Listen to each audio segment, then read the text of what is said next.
السلام علیکم ورحمۃ اللہ وبرکاتہ۔ محترم دوستو، آج ہم قرآن پاک کی بہت ہی بابرکت سورت یعنی سورہ محمد کے بارے میں جانتے ہیں کہ اس کے پڑھنے کے کیا کیا فائدے ہیں۔ ہر انسان یہ چاہتا ہے کہ وہ ایک پرسکون زندگی گزارے، اللہ پاک اس کی تمام پریشانیوں کو دور فرما دے، اس کے گھر میں، کاروبار میں، تمام میں خوب برکتیں ہونے لگیں۔ دوستو یاد رکھیے، قرآن مقدسہ ایسی بابرکت کتاب ہے کہ جس کا پڑھنا، دیکھنا، سننا، چھونا تمام کے تمام کام عبادت ہیں۔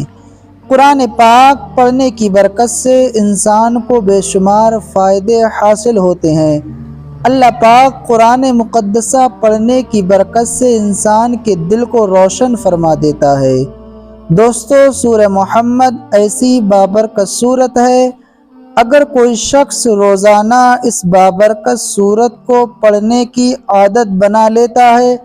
تو انشاءاللہ عز و جل اس بابرکت سورت کے پڑھنے کی برکت سے اللہ پاک اس کے کاروبار میں، دکان میں خوب برکتیں عطا فرماتا ہے، اس کی تمام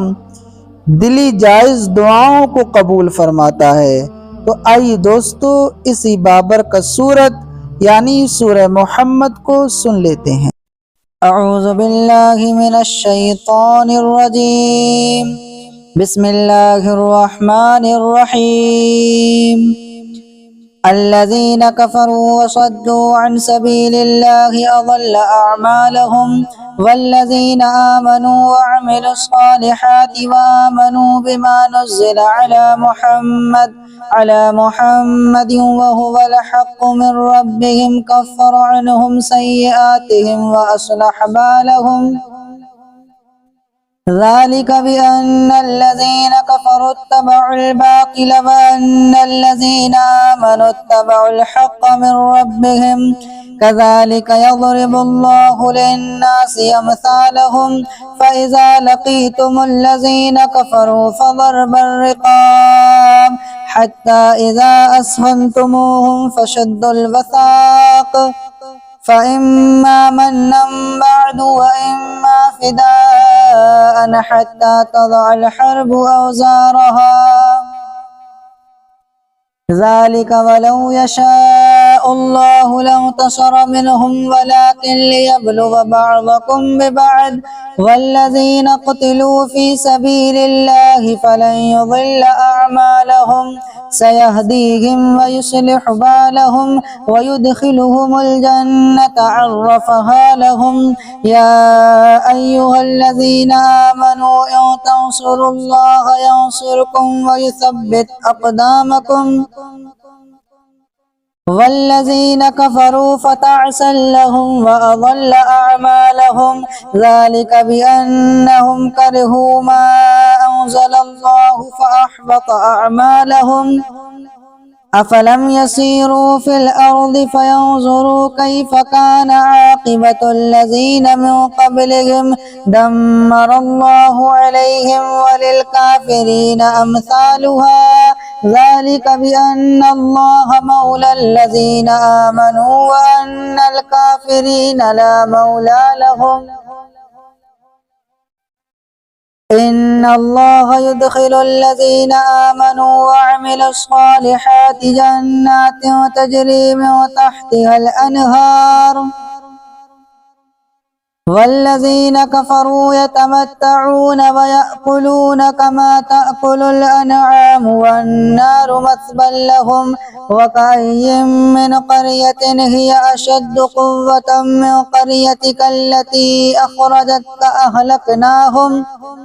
أهلكناهم فلا ناصر لهم أفمن كان على بينة من ربه كمن زين له سوء عمله واتبعوا أهواءهم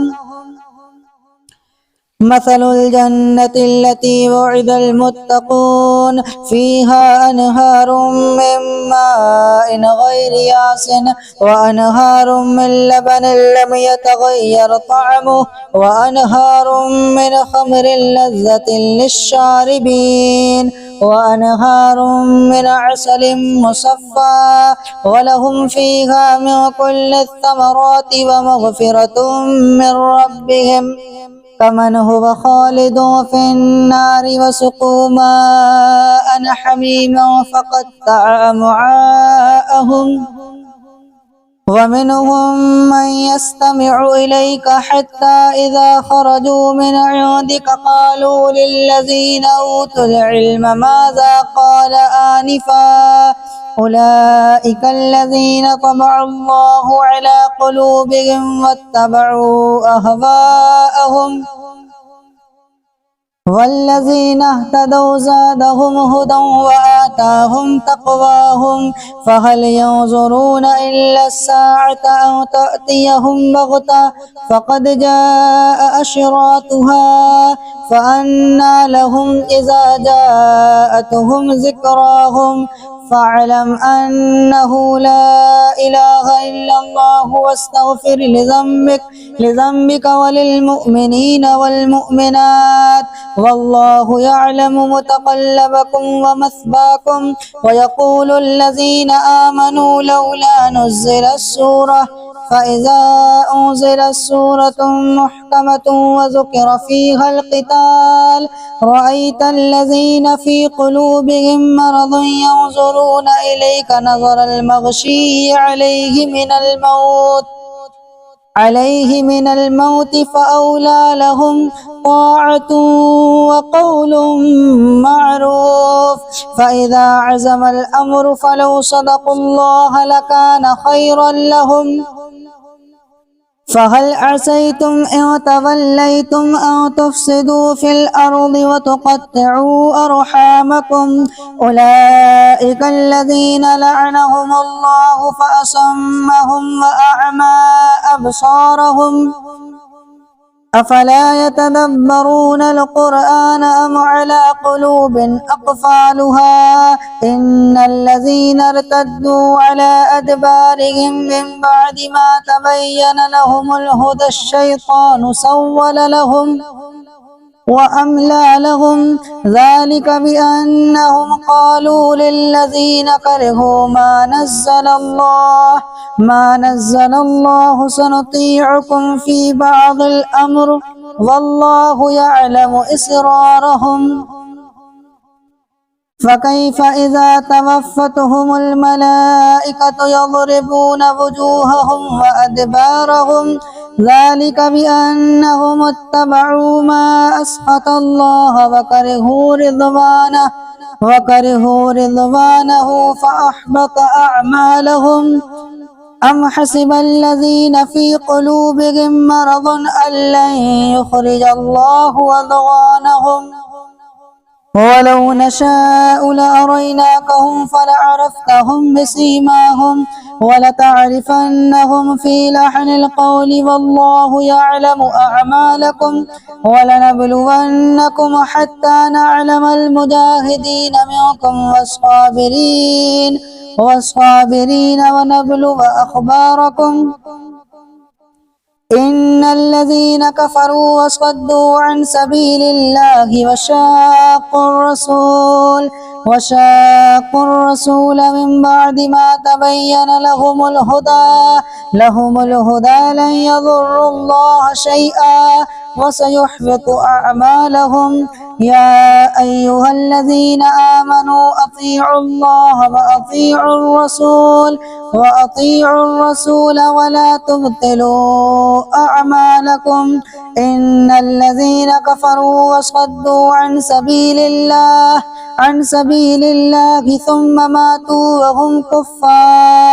وهم كفار فلن يغفر الله لهم فلا تهنوا وتدعوا إلى السلم وأنتم الأعلون والله معكم ولن يترككم أعمالكم إنما الحياة الدنيا لعب ولهو وإن تؤمنوا وتتقوا يؤتكم أجوركم ولا يسألكم أموالكم إن يسألكموها فيحفكم تبخلوا ويخرج أضغانكم ها أنتم هؤلاء تدعون لتنفقوا في سبيل الله فمنكم من يبخل ومن يبخل فإنما يبخل عن نفسه والله الغني وأنتم الفقراء وإن تتولوا يستبدل قوما غيركم ثم لا يكونوا أمثالكم